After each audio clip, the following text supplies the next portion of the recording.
नमस्कार, इस वक्त आप देख रहे हैं झारखंड जोश। राज्यपाल सीपी राधाकृष्णन के अभिभाषण के साथ आज से झारखंड विधानसभा का बजट सत्र शुरू हुआ। आपको बता दें, राज्यपाल राधाकृष्णन ने अपने अभिभाषण में सरकार की उपलब्धियों का बखान भी किया। उन्होंने कहा कि झारखंड की सरकार भारत के सुनहरे भविष्य में अपना योगदान देने के लिए कृत संकल्प है। जैसा कि हम सब जानते हैं, आज से झारखंड विधानसभा का बजट सत्र शुरू हो चुका है और इस बजट सत्र में राज्य की कई गंभीर मुद्दों को लेकर सदन के अंदर चर्चा भी होनी है। हालांकि सत्ता पक्ष और विपक्ष ने इन सभी मुद्दों पर जोरदार तैयारियां भी कर रखी है। जहां विपक्ष के सवालों का सत्ता पक्ष जोरदार तरीके से जवाब देगी, वहीं सत्ता पक्ष ने भी कई मुद्दों पर अपनी बात रखने की तैयारी कर रखी है। आपकी जानकारी के लिए बताते चले, आने वाले 3 मार्च को झारखंड सरकार के वित्त मंत्री डॉक्टर रामेश्वर उरांव के द्वारा बजट पेश किया जाना है। इस बजट को लेकर आम लोगों को सरकार से काफी उम्मीदें भी हैं। हालांकि सरकार किस तरह का बजट लेकर आएगी, यह तो आने वाले 3 मार्च को ही मालूम होगा। अब बात करते हैं झारखंड विधानसभा के बजट सत्र के बारे में, जिसकी आज से शुरुआत हो चुकी है। आपको बता दें, बजट सत्र के पहले दिन 3 मुद्दों पर खास तौर पर बात हुई। पहला मुद्दा है हत्या का मामला। आपको बताते चले, बड़कागांव विधायक अंबा प्रसाद के विधायक प्रतिनिधि की हत्या का मामला को लेकर मीडिया के सवाल का जवाब देते हुए नजर आए सत्ता पक्ष और विपक्ष के विधायक। वहीं दूसरी ओर मुद्दा दिल्ली के उप मुख्यमंत्री मनीष सिसोदिया की गिरफ्तारी का था और तीसरे मुद्दे पर बजट को लेकर चर्चा की गई और सरकार की ओर से ये दावा भी किया गया कि इस 3 मार्च को जो बजट पेश होने वाली है वो आम जनता के हित में होगा। बजट सत्र के पहले दिन खास तौर पर इन 3 मुद्दों पर मीडिया से बात की गई। हालांकि बजट सत्र का पहला दिन शांतिपूर्ण रहा, लेकिन जो मुद्दे अभी उठ रहे हैं उन मुद्दों को लेकर आने वाले दिनों में शायद हंगामा भी देखने को मिल सकता है।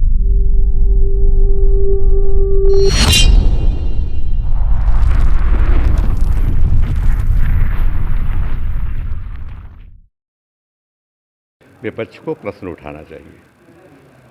हाँ, लेकिन अगर सदन की कार्रवाई शांतिपूर्वक ढंग से चल रही है और काम हो रहे हैं तो उनको भी शांति बनाए रखना चाहिए। ये सबके हित में है, जनता के हित में है, सदन के गरिमा के हित में है, मैं यही कहूँगा इसमें।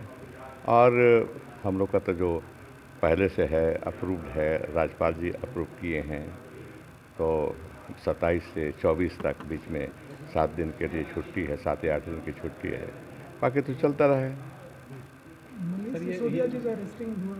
उसमें क्या बोलेंगे? लोकतंत्र पे हमला है।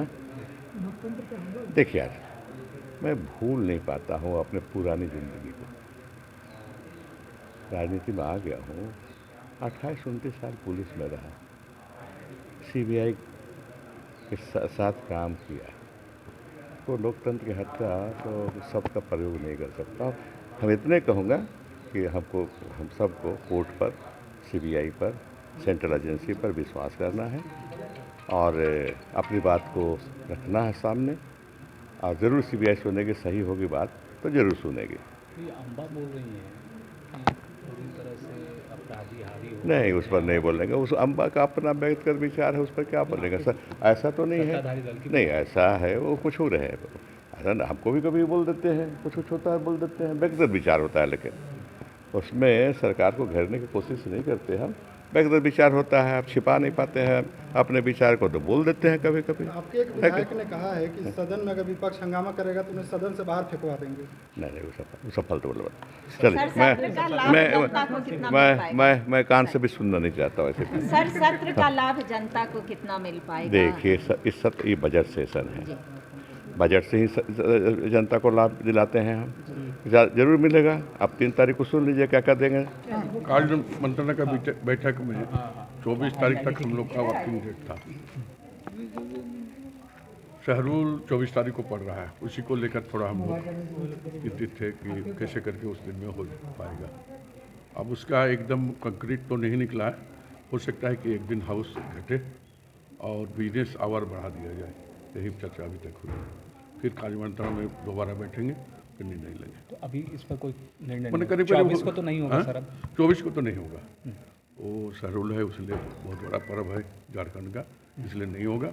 तो 24 को कैसे करके घटाकर या उसको स्थगित करके फिर 27 तारीख को उसमें निर्णय लिया गया सर्वसम्मति से, जो 23 तारीख तक ही रखा जाए हाउस को, और जो वर्किंग आवर जो है उसको बढ़ाने की बात हो रही है, लेकिन नेक्स्ट कार्य मंत्रणा में बात होगी। सर एक और सवाल, अभी विधायक कांग्रेस की हैं अम्बा प्रसाद, वो भी कह रही हैं कि ये जो अपराधी है वो बढ़ा है उनके इलाके में, कंट्रोल में नहीं है, और कई तरह की बातें उन्होंने की है।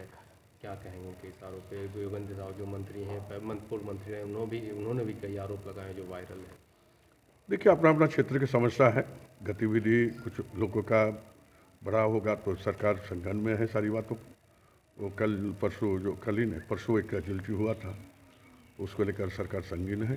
जो भी दोषी होगा उसको किसी को बख्शा नहीं जाएगा। अपराध बढ़ा है ऐसा? देखिए, वो उनका अपना है, अपराध तो कहीं भी कुछ हो सकता है, लेकिन उस पर त्वरित कार्रवाई करके उसको सजा देना या हम लोग का काम है, सरकार किया है, वो हम लोग कर रहे हैं, उसमें कहीं कोताही नहीं है। अभी फिलहाल के लिए हमारी तरफ से इतना ही। ऐसी तमाम जानकारी हम आप लोगों के लिए लेकर आते रहेंगे। तब तक के लिए बने रहे हमारे साथ आपके अपने चैनल झारखंड जोश में। धन्यवाद।